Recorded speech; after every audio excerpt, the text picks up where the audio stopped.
갈스톤의 사이즈에 대해서 다루고 있는데요. 보시는 것처럼 5mm보다 작은 사이즈는 담낭관을 지나가서 제거될 수 있다라고 설명을 하고 있어요. 위에 해석이 되어져 있는데요. 이런 식으로 담낭관 사이즈보다 작은 경우는 자연스럽게 배출될 수도 있다. 그 다음 문장 보시면 이러한 담석증 같은 경우는 증상이 없는 경우 초음파 검사에서 우연히 발견되는 빈도가 조금 더 높다라고 보시면 되겠습니다. 그래서 이 문장도 같이 봐두시면 될 것 같아요. 다음 내려가서 이번에는 증상에 대해서 알아보도록 하겠습니다.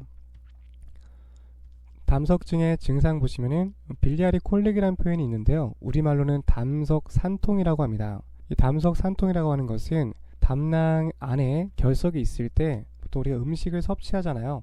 음식을 섭취하게 됐을 때 담낭의 수축 작용이 일어나게 됩니다. 그렇게 되면 안에 있는 담석이 이동함으로써 이쪽에 있는 시스틱 덕트에 부딪히는 증상이 나타날 수 있겠죠. 그럴 때 이제 통증이 나타나게 되는 것을 담석산통이라고 볼 수 있겠습니다.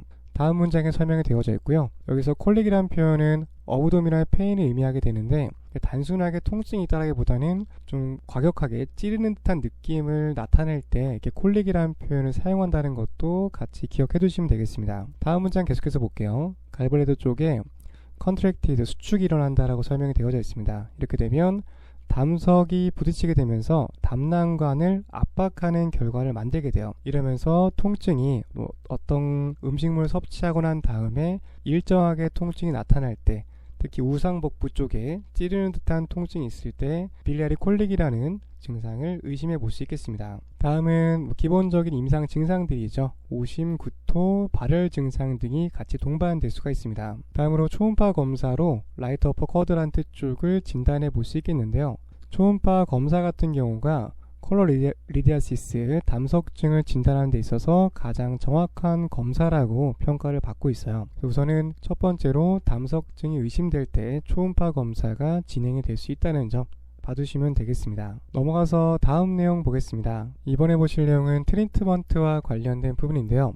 치료 같은 경우는 증상과 환자 상태에 따라서 결정이 될 수가 있어요. 첫 번째, 에이심토매틱, 증상이 없는 경우는 경과 관찰이 진행될 수 있겠고요. 여기 적혀진 부분들은 증상이 있거나 앞으로 증상이 발생할 위험도가 높은 경우입니다. 대표적으로 용혈성 질병을 예로 들 수가 있겠고요. 이런 경우는 치료가 꼭 필요하다라고 설명을 하고 있습니다. 제가 강조드리고 싶은 부분은 바로 이쪽인데요. 리스크 팩터를 봤을 때 캔서로 발전할 수 있는 위험 인자에 대해서 알고 계시면 도움이 많이 됩니다. 단순하게 담낭에 돌이 있다, 이것만으로 끝날 것이 아니라 아래쪽에 있는 증상들이 동반되는 상태에서 GB 스톤까지 발견된다면 이거는 단순하게 증상이 없다고 넘어갈 일이 아니라 추가적으로 캔서로 발전할 수 있는 확률이 높기 때문에 좀 더 주의 깊게 봐야 되는 그런 항목들입니다. 그래서 담낭암으로 발전할 수 있는 위험 인자에 대해서 하나씩 보도록 할 텐데요. 첫 번째로는 GB 스톤이 있는데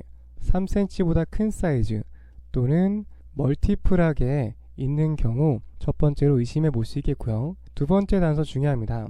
담낭벽에 석회화가 있는 경우예요. 일반적으로 이런 경우는 급성보다는 만성 담낭염에서 관찰될 수 있는데요.